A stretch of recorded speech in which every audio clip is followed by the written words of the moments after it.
ಹೇ ಗುರು, ಈ ನಿಂಬೆಹಣ್ಣಿನಂತ ಹುಡುಗಿ ಬಂದ್ಲು ನೋಡು, ನಾನೇ ಅದು. ನಿಂಬೆಹಣ್ಣು ರಸ ಬೇಕು ಅಂತ ಹಿಂಡೋದ್ ಹಿಂಡ್ತೀರಾ, ಸ್ವಲ್ಪ ಮೆಲ್ಲುಕ್ ಹಿಂಡು, ನಂಗೂ ನೋವಾಗುತ್ತೆ. ಈ ನಿಮ್ಮ ನಿಂಬೆ ಹಣ್ಣು ಬರೀ ರಸ ಹಿಂಡಕ್ಕಲ್ಲ, ಬದಲಾಗಿ ನಿಮ್ ಅಡ್ಗೆ ಮನೆಗೂ ನಾನೇ ಬೇಕು, ನಿಮ್ ಮನೆ ಪೂಜೆಗೂ ನಾನೇ ಬೇಕು, ಒಳಿತ್ಕೂ ಬೇಕು ಕೆಡಕ್ಕೂ ಬೇಕು. ಬಸ್ಸಲ್ಲಿ ವಾಂತಿ ತಡೆಯೋಕ್ ಕೂಡ ನಾನೇ ಬೇಕು. ಒಟ್ನಲ್ಲಿ ಯಾವುದೇ ಸಂದರ್ಭದಲ್ಲೂ ನನ್ನ ಅಗತ್ಯ ಇದೆ. ನಾನೊಂಥರ ಸಕಲ ಕಲಾವಲ್ಲಭ, ಎಲ್ಲೆಲ್ಲೂ ನಾನೇ. ನಾನ್ ಕತ್ತರಿಸಿದ ಈರುಳ್ಳಿ ನನ್ನನ್ ಫ್ರಿಡ್ಜ್ ಅಲ್ಲಿ ಇಡಬೇಡಿ ಪ್ಲೀಸ್.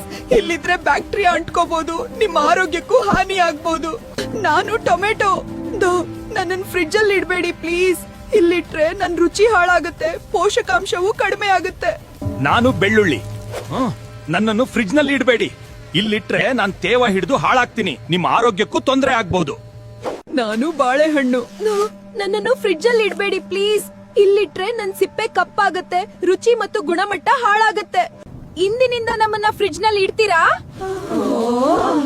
ಅಥವಾ ಇಡಲ್ವಾ? ಕಮೆಂಟ್ ನಲ್ಲಿ ಹೇಳಿ.